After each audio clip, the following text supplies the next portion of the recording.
My name is Lieutenant Colonel Gaston Mugarura. I'm the commanding officer 45 Infantry Battalion based in Kabongo. Kabongo is at the farthest point of the country. We share a border with the Republic of Kenya in the east and part of the north. Then South Sudan partly in the north. In the west we have Karenga district. In the south is Kotido district. Like my colleague has just alluded here, generally the security situation in Kabongo is relatively calm. The disarmament operations, specifically usalama kwa wote, has yielded very good results. We have recovered very many guns through voluntary means, others by forceful means. The president gave amnesty to all the criminals who are holding guns, that whoever voluntarily hands over his gun is left to go. Very many of them had their appeal and handed over their guns. However, others up to today are still holding their guns. They have refused to hand over their guns, and we are looking out for them. As of today, ever since Usalama operation was launched, in Kabongo district alone, we have recovered 207 guns with 683 rounds of ammunition recovered. But like I've said, other criminals have stubbornly refused to listen despite the joint efforts that we put in. And these efforts, of course, range from community mobilization meetings. We arrange meetings like the meeting you had in Kotido yesterday. We talk to them, local leaders talk to them, security personnel talk to them. Those who listen to the advice come out and hand over their guns. Those who refuse to hand over their guns, we have to apply forceful means. And some of the forceful means that we apply is the cordon and search operations that we conduct.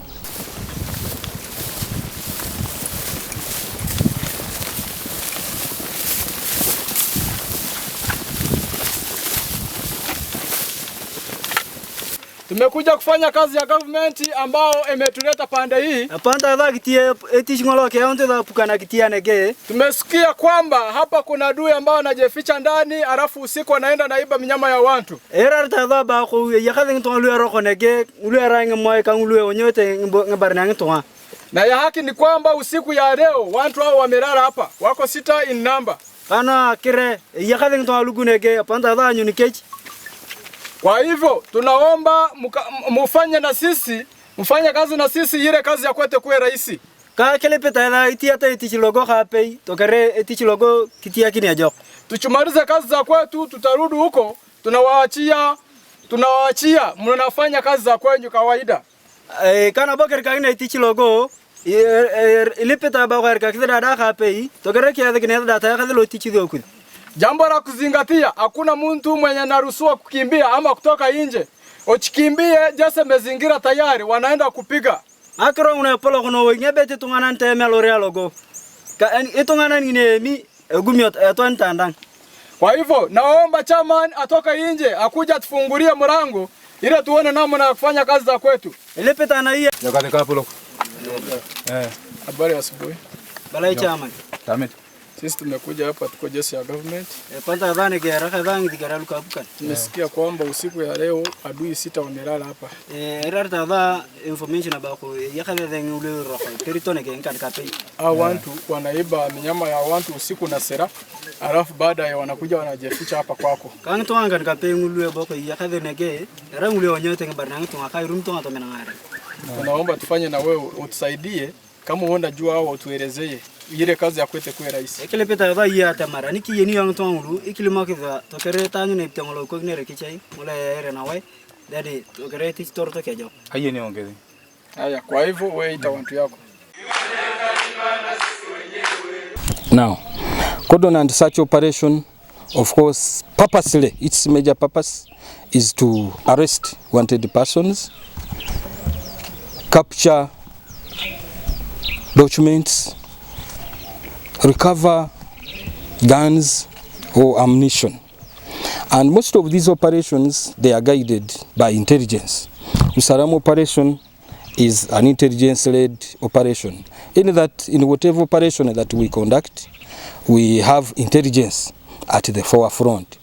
This intelligence, of course, is acquired through the local leadership, through the civilian community, and even from within, because we have databases, we have information about these people. Most of the people that still have guns in Kabongo district, some of them are known. And we get this information from the reformed warriors, from the suspects that we arrest, that is through investigations and interrogation. We get information from them. So once we get information that someone is hiding in a certain village, we organize a cordon and search with the local leadership, with the GISOs. Then we go there, we cordon off that area. We make sure no one escapes from the cordon, and we screen them. And in this analysis, we registered a number of cases in different districts. But as a region, this is the integrated crime statistics. Selected crimes. In homicide, July to December 2023, we registered 43 cases. 2024, July to June, 34 cases. Economic crimes, 61, July, December 2023. January, June 2024, 47 cases. Sexual-related cases, 99 cases. July, December 2023. 70, July to June 2024. Child-related cases, 105, July to December 2023. January to June 2024, 133. Breakings, 79 cases, 2023. And 45, July to June 2024. Thefts of all kinds, 408, July to December 2023. January to June 2024, 245. Robberies, 33 cases, July to December 2023. January to June 2024, 25 cases. Assaults, 621, January to December 2023. And 509, January to June 2024. Other crimes in general, 571, July to December 2023. And January to June 2024, 525 cases. Political and media crime, July to December 2023, we didn't register any, 0. January to June 2024, 1 case registered. Corruption cases, July to December 2023, 1 case registered. January to June 2024, 0. Narcotics, 03, 2023, and 0, 2024. Other laws, crimes registered under other laws, 36 cases registered, July to December 2023, and 51 cases registered, January to June 2024. Total cases registered in this period on those selected cases, 2,060 cases registered. That one constitutes 64.23% of the cases registered in July, December 2023. Screening is a joint exercise that involves the security personnel, the security forces, that is police, us too, Uganda People's Defense Forces, the community themselves, the local leadership, starting from LC1 up to the district local council chairperson. They know these people who have guns. Also, we are helped by the GISOs, the Gombora internal security officers. Those ones who are based in those very villages, they know who is a visitor, who is armed, and who is not armed. But in whatever we do in the conduct of all this, of course, we're always very, very careful in the treatment of civilians. You know, UPDF, we have respect for the civilian community. And when these soldiers are going to operate, of course, they are very well briefed. They must treat civilians humanely. They shouldn't harass. They shouldn't torture. Even during screening, the aspect of screening, we make sure that everybody comes out from their home. They are gathered outside there. The initial screening, of course, screening itself also has stages. The initial screening, we make sure children, the women, elderly are separated from the able-bodied men. Now, once those ones are separated, they are left to go. Because in the history of Karamoja, we have not had any case of any woman who has been found to be armed. So women are innocent in all these operations. They are left to go. Their only role that women play is to give us information. Because there are some men who are armed, and we may not be knowing that so and so is armed, but the moment they get a misunderstanding in their homes, you find a woman walking in to the barracks or to the office of the DISO or to the office of any local leader or even RDC, then they say, no, my man is armed. So their role is very, very important. They give us information, even counseling their men. Those who are involved in criminality, raiding, robberies, thefts, when we talk to these women, they send out a message. So back to the aspect of screening, I said we make sure the children, the women, the elderly are separated from the able-bodied men.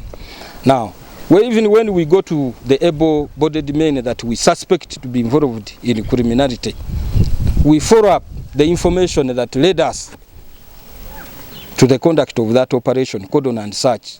That is the people that we know. We find out. We ask the LC1 chairperson of the village, the Gomboro, the GISO, the Gombora internal security officer. Do you know this one? He says, I know. Do you know this one? No, I don't know. So that one we put him aside.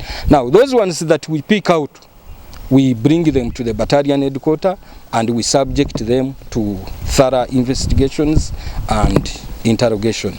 We make sure investigations are speedy. Those ones that we have zeroed on, we believe that they have guns. If we are able to recover, we recover. Those ones that stubbornly refuse to hand over their guns, then we hand them over we forward them for prosecution. So basically, when we are conducting cordon and search, the first stage is gathering information, like I've briefed you. We get this information, we identify a village where we are going to operate. After identifying a village that we are going to operate, we assemble a force, that is police, AS2 and UPDF. And the next stage that follows is briefing. Like from here, we shall go where the troops are going to be. We brief them. In briefing, we emphasize the do's and don'ts. The respect for the civilian community. That one should be number one. General discipline. No stealing. No picking of any item that is not of security nature and interest. So from there, most of these cordon operations, we conduct them at dawn. So movement is conducted at night, so that we make sure that everybody, by the time we get to these villages, everybody is within the village and sleeping. So we cordon off the area. Personnel and weapons, we shall advance, cross the main road and move towards the west until we reach our objective at Namurkok village, which is approximately 2 kilometers from our current location. When we reach at Namurkoko village, Commander Inner Cordon troops will surround the settlement in order not to allow anyone from the settlement from running away. The Commander Outer Cordon will deploy cutoffs to all footpasses that heads to the settlement, and will deploy cutoff from the main road, cutoff towards the bridge, cutoffs to the west side, and cutoff to the eastern side. Then the search party will be at a tree which is in the premises where we shall cordon, and the screening team will be in the center. The cage troops, where wanted personnel are needed, will be under the tree. Then unwanted personnel will be also somewhere under the tree. Total cases in January to June 2024, 1,685, constituting a percentage of 35.77% in the year. In our analysis on these statistics, in comparison of the two periods under scrutiny, July to December 2023 and January to June 2024, we noted the following. During the period under analysis, crime has generally reduced in this region, and this has been cited in homicide, as we read, economic-related crimes, sex-related, crime-related, child-related crimes, and these child-related crimes includes the recent crimes which we have registered in the region, that is child trafficking, registered in the areas of Napak, mostly, and the Amodat. Breakings, thefts, robberies, assaults, and other crimes in general, narcotics, and then the one which is registered under other laws. It has been noted that it has been a downward trend in the statistics as we registered in our table below. Other crimes have also cited as not orchestrated at all. This is notable as corruption and to terrorism. It is also noted that the only crime that are cited to be at minimum or rarely orchestrated are crimes related to political and media, corruption, terrorism, and narcotics. Conclusively on these statistics as a table, we note that at the close of July to December 2023, the crime rate was 64.23%, whereas at the close of January to June 2024 period, the crime rate was at 35.77. This simply indicates that over time, the overall crime has reduced. The rate of domestic violence here in relation to recovery of guns is not at a higher rate. These are isolated cases. They are isolated cases when some of these women come up to report. And in issues of security, source protection is the #1 principle when it comes to intelligence. So these are walk-ins. Somebody walks in here secretly. She doesn't come up maybe telling everyone that I've gone to report. She walks out either to a detach or directed to this battalion headquarters and give us this information. And we treat it very in a secretive manner so that it doesn't again leak out. Because if it leaks out, this woman will be in danger. So generally we protect our sources. Once we get this information, we make sure that the culprits don't get to know how we have got this information from us. Then too, the allegation of torture in Kabongo and Moroto. Like I've said, UPDF, we don't torture suspects. These operations that we conduct here, they're always intelligence-led.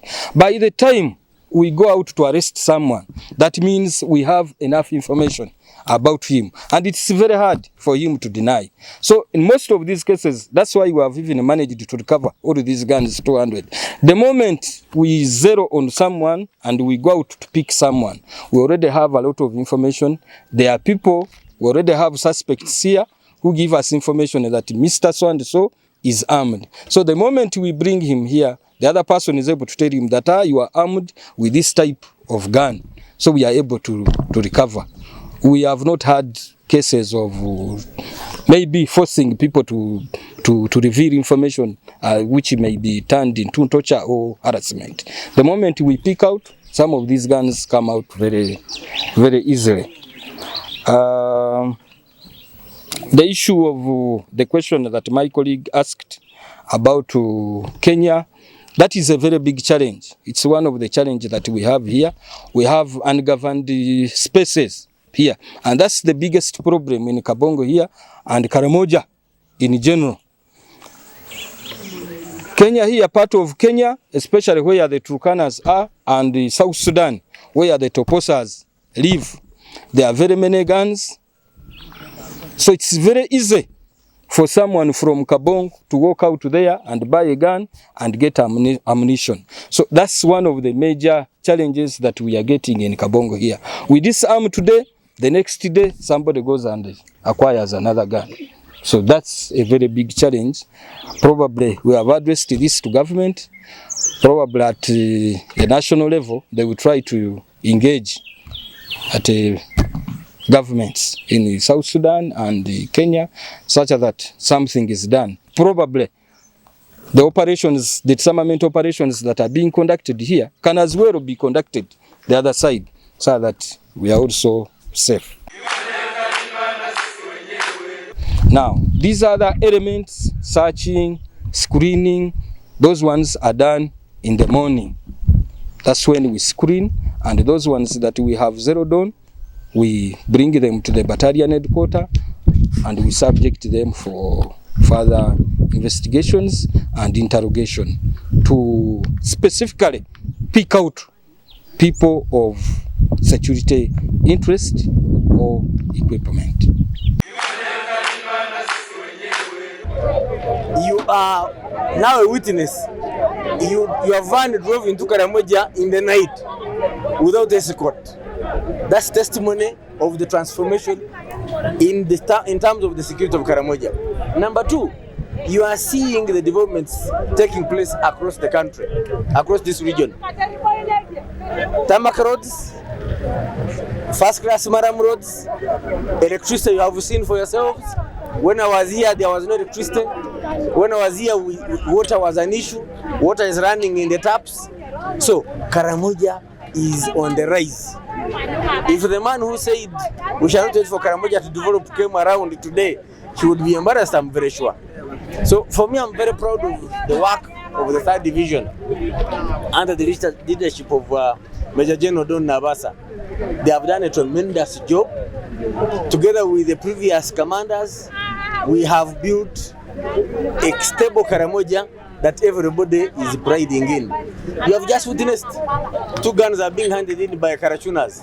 That's already a testimony that people have confidence in the security they have, they can surrender the guns. So I'm very, very proud of what our young men and women have done to restore peace in Karamoja.